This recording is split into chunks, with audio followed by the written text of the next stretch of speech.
ಸ್ನೇಹಿತರೆ ನಮಸ್ತೆ. ಇವತ್ತಿನ ವಿಡಿಯೋದಲ್ಲಿ ನಾನು ನೆನೆಸ್ಕೊಳ್ಳಿಕ್ಕೆ ಹೊರಡುವಂತ ವಿಚಾರ ಬಂದು classification of accounts under English approach or traditional approach. Okay, traditional approach ಅಥವಾ ಇಂಗ್ಲಿಷ್ ಅಪ್ರೋಚ್ ಪ್ರಕಾರ ಅಕೌಂಟ್ಸ್ ನ ಒಟ್ಟು ಮೂರು ರೀತಿ ಕ್ಲಾಸಿಫಿಕೇಶನ್ಸ್ ಮಾಡ್ತೀವಿ. ಮೊದಲನೇ ಬಂದು ಪರ್ಸನಲ್ ಅಕೌಂಟ್ಸ್ ಅಂತ ಹೇಳ್ಬಿಟ್ಟು.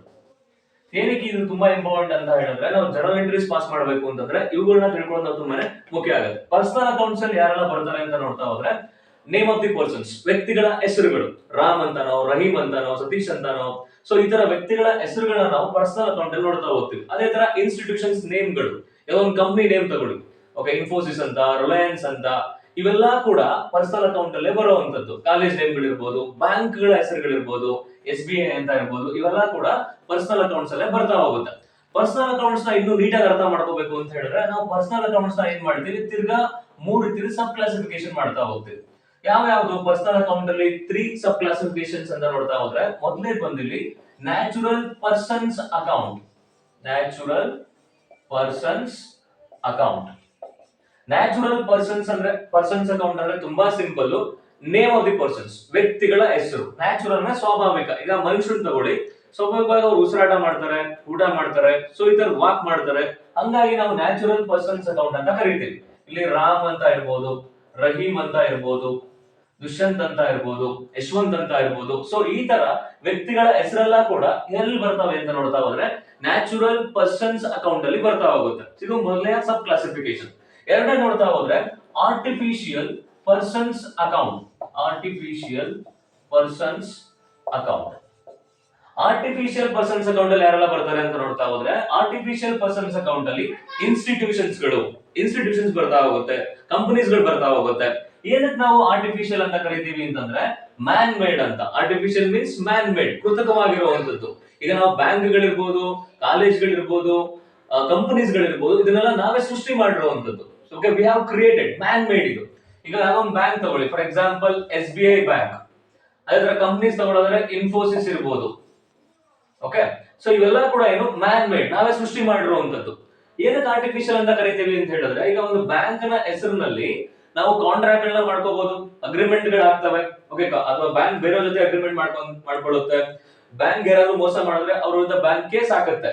ಬಟ್ ಸಾಮಾನ್ಯ ಮನುಷ್ಯರ ರೀತಿಯಲ್ಲಿ ಬ್ಯಾಂಕ್ ಆಗ್ಲಿ ಅಥವಾ ಸಂಸ್ಥೆಗಳಾಗ್ಲಿ ಉಸಿರಾಡಕ್ಕಾಗಲ್ಲ, ಓಕೆ, ನಡೆದಾಡಕ್ಕಾಗಲ್ಲ, ವಾಕ್ ಮಾಡಕ್ಕಾಗಲ್ಲ, ವಾಕ್ ಅಥವಾ ನಡೆದಾಡಕ್ಕಾಗಲ್ಲ ಅನ್ನುವಂಥದ್ದು. ಹಿಟ್ ಅಂದ್ರೆ ಊಟ ಮಾಡಕ್ಕಾಗಲ್ಲ. ಸೊ ಹಾಗಾಗಿ ನಾವು ಇವುಗಳನ್ನ ಆರ್ಟಿಫಿಷಿಯಲ್ ಪರ್ಸನ್ಸ್ ಅಕೌಂಟ್ ಅಂತ ಕರಿತೀವಿ. ಓಕೆ, ಪರ್ಸನಲ್ ಅಕೌಂಟ್ಸ್ ನ ಒಟ್ಟು ಮೂರು ರೀತಿ ಸಬ್ ಕ್ಲಾಸಿಫಿಕೇಶನ್ಸ್ ಮಾಡ್ತೀವಿ. ಮೊದಲನೇದು ನ್ಯಾಚುರಲ್ ಪರ್ಸನ್ಸ್ ಅಕೌಂಟ್, ಎರಡನೇದು artificial persons account. Artificial persons account ಅಂತ ಹೇಳಿದ್ರೆ ಅಲ್ಲಿ ಇನ್ಸ್ಟಿಟ್ಯೂಷನ್ಸ್ ಗಳು ಬರ್ತವೆ, ಮತ್ತೆ ಕಂಪನೀಸ್ ನೇಮ್ ಗಳೆಲ್ಲ ಬರ್ತಾ ಹೋಗುತ್ತೆ. ಎಕ್ಸಾಂಪಲ್ ಕೊಟ್ಟಿರೋದ್ರಿಂದ. ಮೂರನೇದು ಬಂದು most important one, representative persons account. Representative personal account. Representative personal account. Representative personal account ಅಂತ ಹೇಳಿದ್ರೆ ತುಂಬಾ ನೀಟಾಗಿ ಅರ್ಥ ಮಾಡ್ಕೋಬೇಕು ನಾವು ಇದನ್ನ. ಇಲ್ಲಿ ಔಟ್ ಸ್ಟ್ಯಾಂಡಿಂಗ್ಸ್ ಇದ್ರೆ, ಔಟ್ ಸ್ಟ್ಯಾಂಡಿಂಗ್ ಅಂದ್ರೆ ಬಾಕಿ. ಈಗ ಸ್ಯಾಲರಿ ಅಂತ ಅನ್ಕೊಳ್ಳಿ. ಸೊ ಕಂಪ್ನಿಯವರು ಎಂಪ್ಲಾಯೀಸ್ ಸ್ಯಾಲರಿ ಕೊಡಬೇಕು, ಒಂದ್ 10 ಲಕ್ಷ ರೂಪಾಯಿ ಬಾಕಿ ಉಳಿಸ್ಕೊಂಡಿದ್ದಾರೆ ಅಂತ ಅನ್ಕೊಳ್ಳಿ. Okay, so salary outstanding ಅಥವಾ outstanding salary. Outstanding salary. Prepaid insurance. Insurance ನ ಮುಂಚೆನೆ ಕಟ್ಬಿಟ್ಟಿದ್ದಾರೆ, prepaid insurance.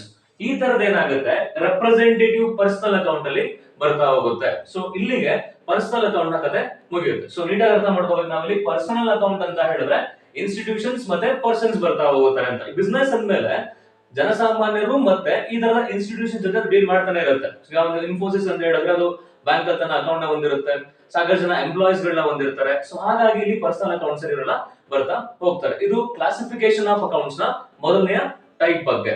Classification of accounts ನಲ್ಲಿ ಎರಡನೇ ಟೈಪ್ ನೋಡ್ತಾ ಹೋಗೋಣ. ಎರಡನೇ ಬಂದು ರಿಯಲ್ ಅಕೌಂಟ್ಸ್ ಅಂತ ಹೇಳ್ಬಿಟ್ಟು. ರಿಯಲ್ ಅಕೌಂಟ್ಸ್ ಅಂತ ಹೇಳಿದ್ರೆ ಪ್ರಾಪರ್ಟೀಸ್, ಅಸೆಟ್. ಸಿಂಪಲ್ ಆಗಿ ಹೇಳ್ಬೇಕು ಅಂತಂದ್ರೆ ಅಸೆಟ್ಸ್ ಗೆ ಸಂಬಂಧಪಟ್ಟಿರುವಂತದ್ದು. ರಿಯಲ್ ಅಕೌಂಟ್ಸ್ ನಾವೇನ್ ಮಾಡ್ತೀವಿ, ಈಗ ಅಸೆಟ್ಸ್ ಅಂದ್ರೆ ಯಾವ ಅಂತ ನೋಡ್ತಾ ಹೋದ್ರೆ, ಕ್ಯಾಶ್ ಇರ್ಬೋದು. ನಿಮ್ಮ ಹತ್ರ ಕ್ಯಾಶ್ ಇದ್ರೆ, 1 ಲಕ್ಷ ರೂಪಾಯಿ ಕ್ಯಾಶ್ ಇದ್ರೆ ಅದನ್ನ ಅಸೆಟ್ಸ್ ಅಂತ ನಾವು ಕರಿತೀವಿ. ಲ್ಯಾಂಡ್ ಅಂಡ್ ಬಿಲ್ಡಿಂಗ್ ಇದ್ರೆ, ಪ್ಲಾಂಟ್ ಅಂಡ್ ಮಷಿನರೀಸ್ ಇದ್ರೆ, ಫರ್ನಿಚರ್ ಇದ್ರೆ, ಅದೆಲ್ಲ ಕೂಡ ಅಸೆಟ್ಸ್ ಆಗ್ತಾ ಹೋಗುತ್ತೆ. ಅವೆಲ್ಲವೂ ಕೂಡ ರಿಯಲ್ ಅಕೌಂಟ್ಸ್ ಅಲ್ಲಿ ಬರ್ತಾ ಹೋಗುತ್ತೆ. ರಿಯಲ್ ಅಕೌಂಟ್ಸ್ ನ ತಿರ್ಗಾ ನಾವೇನ್ ಮಾಡ್ತೀವಿ, ಎರಡು ರೀತಿನಲ್ಲಿ ಸಬ್ ಕ್ಲಾಸಿಫಿಕೇಶನ್ ಮಾಡ್ತಾ ಹೋಗ್ತೀವಿ. ಮೊದಲೇ ಬಂದು tangible real accounts. Tangible real accounts. ಎರಡನೇ ಬಂದು ಇಂಟ್ಯಾಂಜಿಬಲ್ ರಿಯಲ್ ಅಕೌಂಟ್ಸ್ ಅಂತ ಎರಡು ರೀತಿಯಲ್ಲಿ ಸಬ್ ಕ್ಲಾಸಿಫಿಕೇಶನ್ ನಾವಿಲ್ಲಿ ಮಾಡ್ತಾ ಹೋಗ್ತೀವಿ. ಸೊ ಟ್ಯಾಂಜಿಬಲ್ ಅಂತಂದ್ರೆ ನಮ್ ಕಣ್ಣಿಗೆ ಕಾಣಿಸುವಂತದ್ದು ಅಂತ. ಈಗ ಲ್ಯಾಂಡ್ ಅಂಡ್ ಬಿಲ್ಡಿಂಗ್ ತಗೊಳ್ಳಿ, ಪ್ಲಾಂಟ್ ಅಂಡ್ ಮಷಿನರಿ ತಗೊಳ್ಳಿ, ಫರ್ನಿಚರ್ ತಗೊಳ್ಳಿ, ಇದೆಲ್ಲ ನಮ್ ಕಣ್ಣಿಗೆ ಕಾಣಿಸುತ್ತೆ. ಓಕೆ, ಇದು ಬಿಸ್ನೆಸ್ ಗೆ ಅಸೆಟ್ಸ್ ಕೂಡ ಹೌದು, ಆಸ್ತಿ ಇರೋ ತರ, ಆಸ್ತಿ ಇದ್ದಂಗೆ.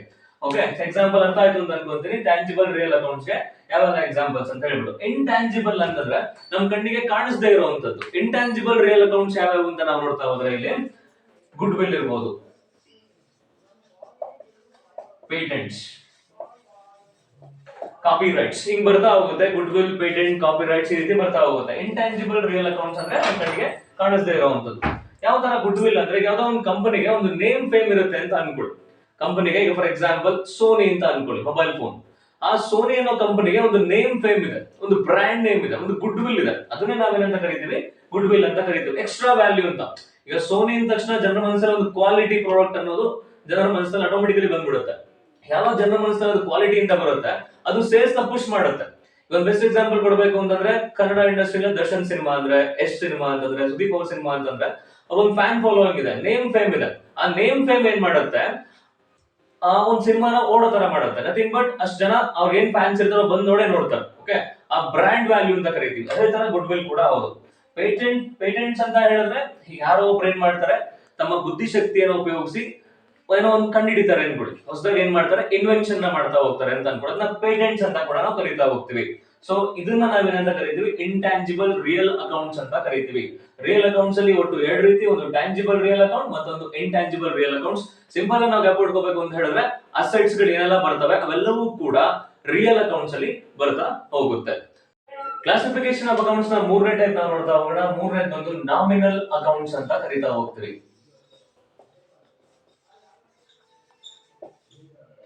ನಾಮಿನಲ್ ಅಕೌಂಟ್ಸ್ ಅಲ್ಲಿ ಏನೆಲ್ಲ ಬರುತ್ತೆ ಅಂತ ನಾವು ನೋಡ್ತಾ ಹೋದ್ರೆ expenses and income of business. ಒಂದು ವ್ಯವಹಾರದ ಖರ್ಚುಗಳು ಮತ್ತೆ ಆದಾಯಕ್ಕೆ ಸಂಬಂಧಪಟ್ಟಿರುವಂತದ್ದೇ ನಾಮಿನಲ್ ಅಕೌಂಟ್ಸ್ ಅಂತ ನೋಡ್ತಾ ಹೋಗ್ತೀವಿ. ಸೊ ಯಾವ್ಯಾವ ಬರುತ್ತೆ ಎಕ್ಸ್ಪೆನ್ಸಸ್ ಅಂತ ನೋಡ್ತಾ ಹೋದ್ರೆ ಬಿಸ್ನೆಸ್ ಅಲ್ಲಿ? ಈಗ ಎಂಪ್ಲಾಯೀಸ್ ಗೆ ಸ್ಯಾಲರಿ ಕೊಡಬೇಕು ಅನ್ಕೊಳ್ಳಿ, ಸ್ಯಾಲರಿ ಇರ್ಬೋದು, ವೇಜಸ್, ಸೊ ಎಂಪ್ಲಾಯೀಸ್ ಗೆ ಕೂಲಿ ಕೊಡ್ತಾರೆ, ಎಲೆಕ್ಟ್ರಿಸಿಟಿ ಬಿಲ್ ಕಟ್ತಾರೆ. ಸೊ ಒಂದು ಕಂಪನಿ ಮೇಲೆ ಎಲೆಕ್ಟ್ರಿಸಿಟಿ ಬಿಲ್ ನ ಪೇಮೆಂಟ್ ಮಾಡುತ್ತೆ. ಸೊ ಇವೆಲ್ಲ ಕೂಡ ಏನು ಬಿಸ್ನೆಸ್ ಗೆ ಎಕ್ಸ್ಪೆನ್ಸಸ್ ಇರೋ ತರ. ಅದೇ ತರ ನೀವು ಇನ್ಕಮ್ಸ್ ಅಂತ ಬಂದ್ರೆ ಒಂದು ಬಿಸ್ನೆಸ್ ಯಾವೆಲ್ಲ ಆದಾಯಗಳು ಬರ್ಬೋದು ಅಂತಂದ್ರೆ ಇಲ್ಲಿ ನೋಡ್ತಾ ಹೋಗೋಣ. Commission received,